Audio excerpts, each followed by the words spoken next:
એટલા માટે આમ શ્રોતાઓને ફાયદો બહુ, તમે બધા નીચે બેઠા છો આમ, પણ બહુ ઊંચા લોકો છો. हमारे एक व्रजना महात्मा बहुत सरस के कि लोग मंच बनाते हैं, उसके ऊपर चौकी लगाते हैं, व्यासपीठ, उस पर हमको बिठा देते हैं, लोग स्वयं नीचे बैठ जाते हैं, जमीन पर बैठ जाते हैं. लेकिन जमीन पर जो बैठे हैं वो जमींदार, वो चौकी पर जिसको बैठाया गया वो चौकीदार.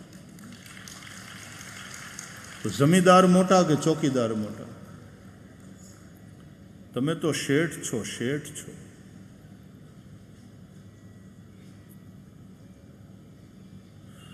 શેઠ મોડા આવે તોય ચાલે, ચોકીદારે એને ટાઈમે હાજર થઈ જવું પડે. ડ્યુટી એટલે ડ્યુટી.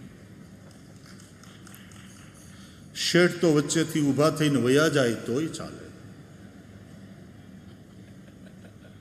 ચોકીદારની જેટલા કલાકની ડ્યુટી હોય પાકી.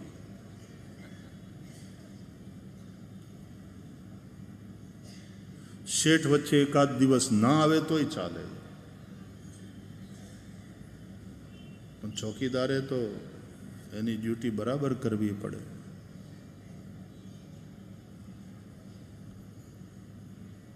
શેઠ ભૂલ કરે તો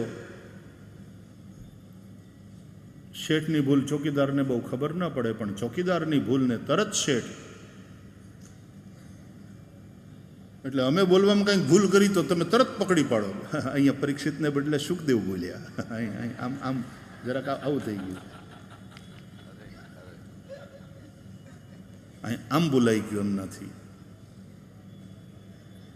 અને પાછા ઘણા એવા ગંભીર અને ધીર અને વિવેકી શ્રોતાજનો હોય કે જરાક ભૂલ થઈ જાય ને એટલે પછી પાછા નીચે બેઠા બેઠા થોડાક હોઠ ફફડાવી ભૂલ સુધારી એટલે આપણને સાવધાન કરી દે, જરાક જરાક ગડબડ થઈ ગઈ છે, તરત આપણને કહે હા ભાઈ આ અમને મારો કહેવાનો અર્થ આમ હતો. એટલે ચોકીદારની ભૂલને શેઠ પકડી પાડે, પણ શેઠ સાચું સમજ્યા છે કે એવું કર્યું ચોકીદારને કેમ ખબર પડે. અને બહુ મહત્વની વાત કે ચોકીદારે તો ચોકી ઉપર બેસી અને કથા કરવાની, આલબેલ પોકારવાની, એટલે જાગવું જ પડે. અને જમીનદાર સ્વતંત્ર, બેઠા બેઠા એને ઝોકું આવી જાય તોય શેઠને કોણ કહે? એ તો શેઠ.